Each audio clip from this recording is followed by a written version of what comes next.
এটা সালাম দেন হ্যাঁ ঠিক আছে। আচ্ছা এখন শোনা যাচ্ছে, অনেক ধন্যবাদ। আমি আবার শুরু থেকেই শুরু করি, হয়তো পেছনে যারা ছিলেন তারা শুনতে পান নাই। আসসালামু আলাইকুম সবাইকে। সালাম রাহমাতুল্লাহ। আপনাদের সুন্দর আবাসস্থলে এসে এত ভালোভাবে আমাকে সাদর গ্রহণ করার জন্য অনেক ধন্যবাদ। খুবই ভালো লাগছে, আপনারা একটা বিশেষ সময় আমি আসতে পেরেছি। আমার নাম তাসনিম জারা। আমি সামনে যে জাতীয় সংসদ নির্বাচন আছে সেখানে এমপি পদপ্রার্থী, ফুটবল মার্কায় স্বতন্ত্র প্রার্থী হিসেবে নির্বাচন করছি। সেই উদ্দেশ্যেই আপনাদের সাথে পরিচিত হওয়া, কিছু কথা শোনা, কিছু কথা বলা। আমার পরিচিতিটা একটু সংক্ষেপেই দিয়ে দিচ্ছি। আমি খিলগাঁয়ে বড় হয়েছি। আমার দাদা বাবা আমরা এখানেই বড় হওয়া, বেড়ে ওঠা, আত্মীয় স্বজন সব আশেপাশে। তো এখান থেকেই আসলে স্বপ্ন দেখা, ঢাকা মেডিকেলে পড়া, অক্সফোর্ডে যাওয়া এখান থেকেই শুরু। এবং আমরা জানি যে আমাদের অঞ্চলে বাবা মায়েরা এবং শিক্ষক শিক্ষিকারা অনেক চেষ্টা করেন আমাদের পরবর্তী প্রজন্ম যাতে একেবারে বেস্টটা পায়। সবাই অনেক কষ্ট করেন, ট্যাক্সের টাকা কেউ এক পয়সা কম দেন না। আমাদের গ্যাসের বিল বলেন, পানির বিল বলেন, সবকিছুই দিতে হয়। কিন্তু ঢাকার অন্যান্য অনেক অঞ্চল যতখানি উন্নত হয়েছে, আমাদের এই ক্ষেত্রে নাগরিক সেবাগুলো অবহেলিতই থেকে গেছে। রাস্তা বলেন, গ্যাস বলেন, মশার উপদ্রব, এত ঘনবসতিপূর্ণ একটা এলাকা, লাখ লাখ মানুষের বসবাস, কিন্তু হাসপাতাল শুধুমাত্র একটা, মুগদা মেডিকেল। সেখানে অনেক অব্যবস্থাপনা। আপনারা জানেন যে হয়তো কিছু হলে আমাদের প্রাইভেটেই যেতে হবে, সেখানে আবার অনেক খরচ। কিন্তু আমাদের তো এই সেবাগুলো পাওয়ার কথা ছিল, সরকারি সেবা হিসেবে পাওয়ার কথা ছিল, অনেক কিছুই পাওয়ার কথা ছিল। ঢাকার অন্যান্য অঞ্চল যত উন্নত হয়েছে, এখানে বছরের পর বছর ধরে অবহেলাটা চলেছে। আমার সুনির্দিষ্ট ইশতেহার হয়তো কারো কারো কাছে পৌঁছে গেছে। আমরা যে স্পেসিফিক বিষয়গুলো নিয়ে কাজ করব, আমাদের ঢাকার অন্যান্য অঞ্চল থেকে বেশি পেতে হবে না, কিন্তু আমরা যদি আমাদের ন্যায্যটা পাই, আমরা যে সেবাগুলো পাওয়ার কথা, গ্যাস বলেন, রাস্তাঘাট, জলাবদ্ধতা, ডেঙ্গু সিজনে আসলেই শুধু মশার উপদ্রব, আমাদের ডেঙ্গু চিকুনগুনিয়া হলে তারপর আবার হাসপাতালে গেলে সেখানে চিকিৎসার মধ্যে অনেকেই অব্যবস্থাপনার মধ্যে পড়েন, সিন্ডিকেটের হাতে পড়তে হয়, প্রাইভেটে খরচ বেশি থাকে। এই জায়গাগুলোতে আমাদের সুনির্দিষ্ট পরিকল্পনা। শিক্ষার ক্ষেত্রে আপনারা জানেন ছেলেমেয়েদের উপরে অনেক পরীক্ষা নিরীক্ষা চলেছে বিগত বছরগুলোতে। কারিকুলামটা একেবারেই মানসম্মত না। ওনারা যে বড় হয়ে যুগের সাথে তাল মিলিয়ে বিশ্বের সাথে প্রতিযোগিতা করবে সেই অবস্থা নাই। আমার যেহেতু সুযোগ হয়েছে বিশ্বমানের প্রতিষ্ঠানে পড়ার এবং পড়ানোর, আমার সুনির্দিষ্ট প্রস্তাবনা স্কুলগুলোতে আধুনিক science lab, language lab, AI, মানসিক স্বাস্থ্য নিয়ে ওরা শিখবে, যাতে করে একেবারে বিশ্বের যে কোনো জায়গার সাথে ওরা প্রতিযোগিতা করতে পারে এবং সর্বোচ্চ জায়গায় ওরা প্রতিযোগিতা করে উচ্চশিক্ষা নিয়ে আসতে পারে। স্বাস্থ্য, শিক্ষা, তারপর নিরাপত্তা নিয়ে একটা কনসার্ন আছে। আমাদের মেয়েরা যখন বাইরে যায় ওরা নিরাপদে বাসায় ফিরবে কিনা, সেই জায়গায় অনেক শঙ্কা থাকে। সেই জায়গায় আমাদের সুনির্দিষ্ট পরিকল্পনা আছে। এবং এমপির জবাবদিহিতা, আপনারা জানেন যে সংসদে আমরা তো বছর পর বছর ভোট দিয়ে এমপি আমরা সংসদে পাঠিয়েছি, কিন্তু আমাদের সুবিধা যেগুলো পাওয়ার কথা, সেবা যেগুলো পাওয়ার কথা, সেগুলো পাই নাই। সেই ক্ষেত্রেও আমাদের এখানে পরিকল্পনা হচ্ছে অফিস থাকবে, কোনো ভাই ধরে কোনো নেতা ধরে এমপির কাছে যেতে হবে না। ডিজিটাল ড্যাশবোর্ডের মাধ্যমে আমরাই জানাবো যে সমস্যা কোন পর্যায়ে আছে, কতখানি আমরা সমাধানের পথে আছি। মোট কথা, যেহেতু আমি এখানেই বড় হওয়া, এখানকার সমস্যাগুলো আন্তরিকতার সাথে সমাধান করার চেষ্টা করব। আপনাদের সবার কাছে দোয়া চাচ্ছি, এবং যেহেতু সুযোগ আছে আপনাদের কাছে ফুটবল মার্কায় ভোটটাও চাচ্ছি।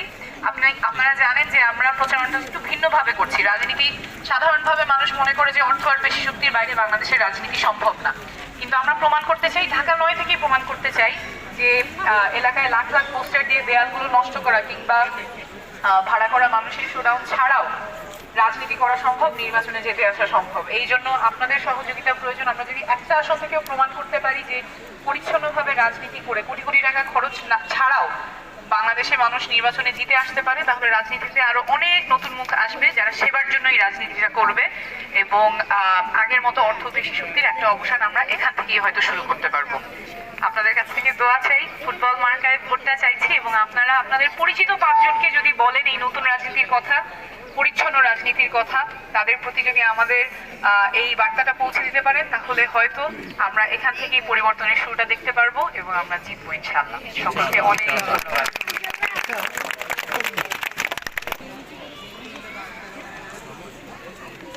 আমরা আশা করি যে আপনি হবেন এই অঞ্চল থেকে, এটা হলো প্রথম কথা। দ্বিতীয় কথা হলো আপনি সংসদে গিয়ে আপনার প্রথম কাজটা কি হবে? এটা আমার প্রশ্ন। জি। প্রথম কাজটা আমি অলরেডি আমার প্রতিশ্রুতিতে দিয়েছি। আপনি জানবেন যে ঢাকা ৯ আমাদের যে খিলগাঁও, সবুজবাগ, মুগদা থানার যে অঞ্চলগুলো আছে এর মধ্যে গ্যাসের সংকট প্রবল। অনেক জায়গায় কিন্তু গ্যাসের লাইন নাই, আবার যেখানে গ্যাসের লাইন আছে সেখানে রাত ২টা-৩টার সময় গ্যাস আসে, এরপরে কয়েক ঘন্টা থেকে চলে যায়, কিন্তু মাস শেষে বিলটা ঠিকই গুনতে হয়। আমার প্রথম কাজ সংসদে গিয়ে একটা খসড়া আইনের প্রস্তাব করা, যেখানে তিতাস যদি গ্যাস না দিতে পারে তাহলে সে বিল দিবে না, যখন সেবা দিবে না তখন বিল মানুষ কেন দিবে? এবং যেই সেবাটা তারা পাচ্ছে না, কেউ লাকড়ির চুলা, আমি জানি না আপনাদের এখানে আপনারা এটা হয়তো অ্যাওয়্যার আছে যে হয় সিলিন্ডার ব্যবহার করতে হচ্ছে, আর অন্যান্য অনেক অঞ্চলে অনেক কষ্টে আছেন মানুষ, এবং গ্যাসের চুলা তো খাবারের সাথে সম্পৃক্ত। তো এইটা আমার একটা প্রতিশ্রুতি, এবং তাছাড়া আরো 6টা বিষয়, শিক্ষা, স্বাস্থ্য, জীবিকা, সেগুলো নিয়ে আমরা কাজ করবো ইনশাআল্লাহ। অনেক ধন্যবাদ।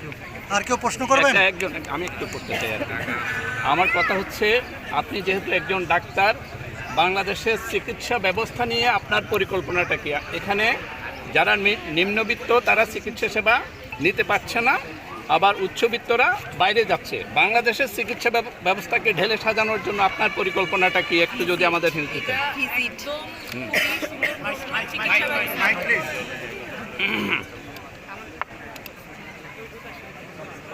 শোনা যাচ্ছে? শোনা যাচ্ছে। এটা নিয়ে আমি বিস্তর কাজ করার সুযোগ হয়েছে, যেহেতু দেশে বিদেশে আমার চিকিৎসা দেওয়ার অভিজ্ঞতা আছে। আমাদের স্বাস্থ্য ব্যবস্থাটা একেবারেই ভঙ্গুর। রোগীদের জন্য এটা কাজ করছে না। আপনারা জানেন যে আমরা সুস্থ অবস্থাতেই মেঝেতে শুই না, সরকারি হাসপাতালে অসুস্থ অবস্থায় মেঝেতে শুইতে হয়, এবং তারপরে সেখানে অনেক ধরনের অব্যবস্থাপনা থাকে, যেটার ভুক্তভোগী হতে হয়। যারা পাচ্ছেন তারা বিদেশে চিকিৎসা নিতে যাচ্ছেন।